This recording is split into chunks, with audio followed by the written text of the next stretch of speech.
एक नई वीडियो के साथ आज मैं फिर हाजिर हूं। आपका होस्ट दोस्त विक्रांत जोशी आपका स्वागत करता हूं मेरे रिव्यू मास्टर में, जिसमें हम लेके आते हैं दिन भर की स्पेस और डिफेंस न्यूज की टॉप खबरें। यदि आपने इस चैनल को सब्सक्राइब नहीं किया हो तो अभी कर लीजिए और बेल आइकन को भी प्रेस कर दीजिए।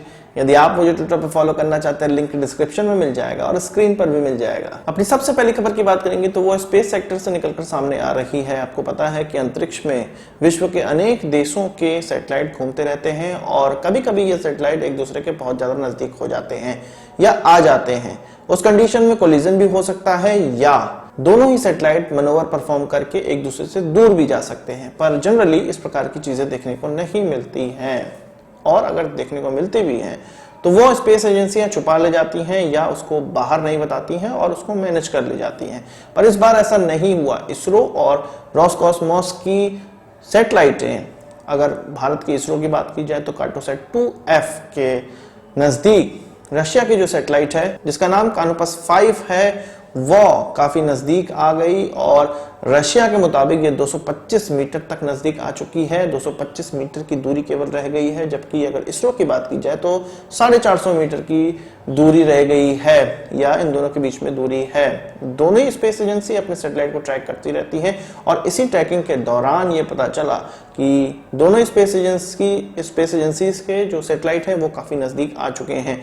अभी इसरो ये कह रही है कि 150 मीटर तक की जो दूरी है उस समय तक इसरो रुकेगी और इतनी दूरी अगर हो जाती है या इससे कम हो जाती है तो जाके सैटेलाइट को मनोवर करवाया जाएगा और इस सैटेलाइट जो रशियन सैटेलाइट है उससे दूर किया जाएगा। जैसा कि मैंने आपको बताया कि इस तरह की चीजें होती रहती हैं। स्पेन के साथ भी इस प्रकार की चीजें हुई थी जिसको कि स्पेस एजेंसी ने मनोवर परफॉर्म करके अपने सैटेलाइट को सुलझा लिया था, पर इस प्रकार की चीजें रशिया ने बाहर निकाली हैं, इसलिए इसरो को भी इसके लिए क्लैरिफिकेशन देना पड़ा। ये जो सैटेलाइट भारत की है वो 2018 में लॉन्च हुई थी और अभी भी ऑपरेशनल है। आने वाले 3-4 सालों तक ये ऑपरेशनल रहेगी, इसलिए भारत के लिए सैटेलाइट बहुत महत्वपूर्ण है, बहुमूल्य है और कोलिजन होना मुझे लगता है कि मुश्किल है। हमारी स्पेस एजेंसी इसको सुलझा ही लेंगे। वहीं बात करते हैं OIC की, यानी कि ऑर्गेनाइजेशन ऑफ इस्लामिक कोऑपरेशन की। आपको पता है कि 26-27 नवंबर को 2020 में इनके OIC के फॉरेन मिनिस्टर्स की मीट होने वाली थी, जिसमें कि शाह महमूद कुरैशी भी जाने वाले थे पाकिस्तान की तरफ से। इसके अलावा अन्य जो मुस्लिम कंट्रीज हैं जो कि OIC की सदस्य हैं उनके फॉरेन मिनिस्टर भी जाने वाले थे। और जनरली हमने OIC में ये देखा है कि पाकिस्तान भारत विरोधी चीजें करता है। इस बार उनको मौका नहीं मिलेगा, ये OIC ने क्लियर कर दिया था और अपना जो उनका एजेंडा था उसको क्लियर किया था। उसमें जम्मू कश्मीर का कोई भी नाम नहीं था। पर एक हास्यास्पद बात यह हुई है कि इस बार की जो OIC की मीटिंग हुई है वो भारत के द्वारा बनाई गई बिल्डिंग में हुई है। नाइजर देश का नाम लोगों ने सुना होगा, अफ्रीका में यह देश है, नाइजीरिया के जस्ट ऊपर यह देश है और यहीं पर the Mahatma Gandhi international convention centre बनाया गया है जो कि उनकी 150वीं बर्थ पर बनाया गया था। 2019 में इसको बनाया गया था और इसी साल हमारे जो फॉरेन मिनिस्टर हैं उन्होंने इसका उद्घाटन किया था। जनवरी के समय में इसका उद्घाटन किया था। तो OIC की मीटिंग जो कि कई बार भारत विरोधी एजेंडा पर काम करती है, उसकी मीटिंग ऐसे कन्वेंशन सेंटर में हो रही है या ऐसे सेंटर में हो रही है, ऐसे एकत्रित होने वाले सेंटर में हो रही है जो कि भारत ने बनाया है और महात्मा गांधी के नाम पर है। भारत ने अफ्रीका में इस प्रकार के 20 कन्वेंशन सेंटर बनाने का फैसला किया था, जिसमें कि पहला कन्वेंशन सेंटर ये था जो कि नाइजर देश में बनाया गया था। भारत के असिस्टेंस के द्वारा बनाया गया था और भारत की कंपनी के द्वारा ही बनाया गया था। मोहम्मद सोली जो कि मालदीव के प्रेसिडेंट हैं और नए प्रेसिडेंट उनके बने हुए थे, 1-2 साल हुआ है उनको चुने हुए, उन्होंने ट्वीट करके इस चीज की जानकारी दी थी कि इस प्रकार के सेंटर में OIC की मीटिंग हो रही है। ये भारत के प्रभुत्व को दिखाता है या भारत की जो जड़ें हैं वो कहां तक घुसी हुई है इस चीज को दिखाता है। वहीं बात करते हैं भारत चीन रिश्तों की। पैंगोंगसो का नाम आप लोगों ने सुना हुआ है, जिसके नॉर्दर्न बैंक पे चीन का दबदबा है और सदर्न बैंक पे अभी भारतीय आर्मी का दबदबा है।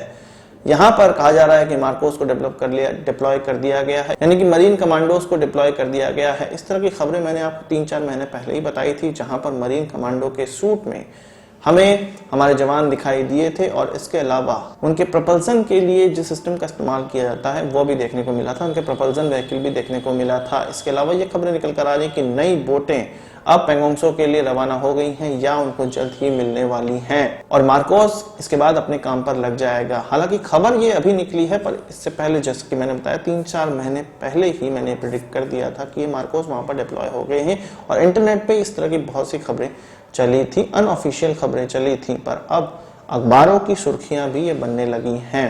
मार्कोस के अलावा वहां पर हमने देखा है कि हमारी स्पेशल फोर्सेस भी डिप्लॉय हुई हैं, पैरामिलिट्री फोर्सेस भी डिप्लॉय हुई हैं। इसके अलावा गरुड़ कमांडो जो कि एयरफोर्स के कमांडो होते हैं वो भी डिप्लॉय किए गए हैं। इसके अलावा कई बार कश्मीर में भी हमको इस प्रकार के कमांडोज के डिप्लॉय होने की खबर पता चलती है।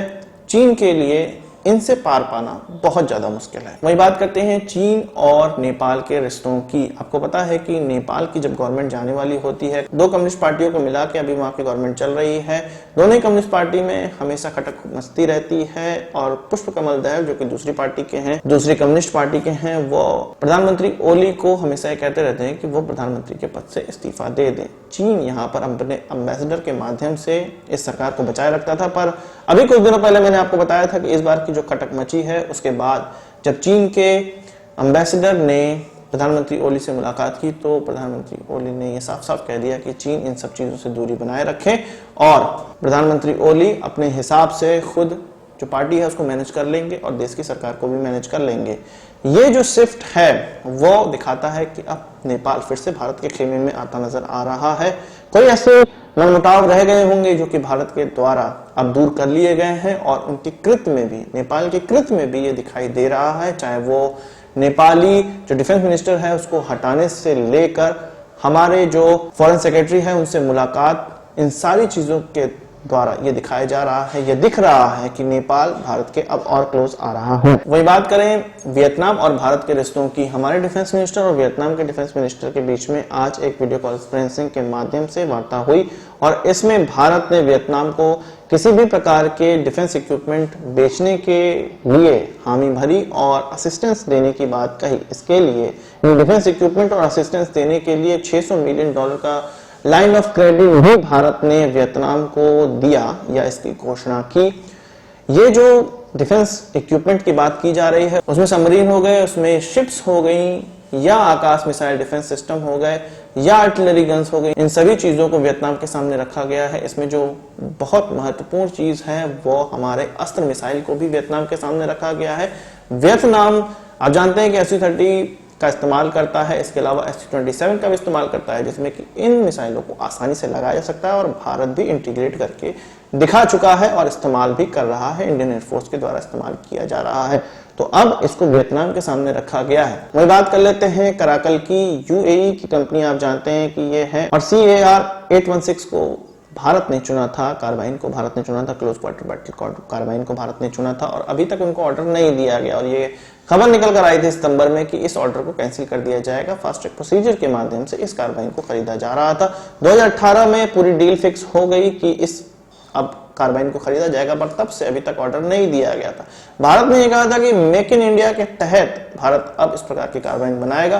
तो अब कराकल दबे जुबान में ये कह रहा है कि मेक इन इंडिया के माध्यम से भी वो इस जो राइफल है उसको भारत में बनाने को तैयार है और बहुत ज्यादा भारत को पुश कर रहा है कि जल्द से जल्द भारत इसके लिए उनको ऑर्डर दे और मेक इन इंडिया के तहत वो इस राइफल को बना पाए। आज की इस वीडियो में बस इतना ही। आशा करता हूँ वीडियो पसंद आया होगा, आप इसको एक बड़ा थम्स अप जरूर देंगे। इस वीडियो संबंध कोई सवाल सुझाव कमेंट बॉक्स में जरूर लाइएगा और यदि आपने हमारा चैनल तो सब्सक्राइब नहीं किया उसे भी कर लीजिए क्योंकि हम इस प्रकार के वीडियो लाते रहते हैं। नमस्कार, थैंक यू।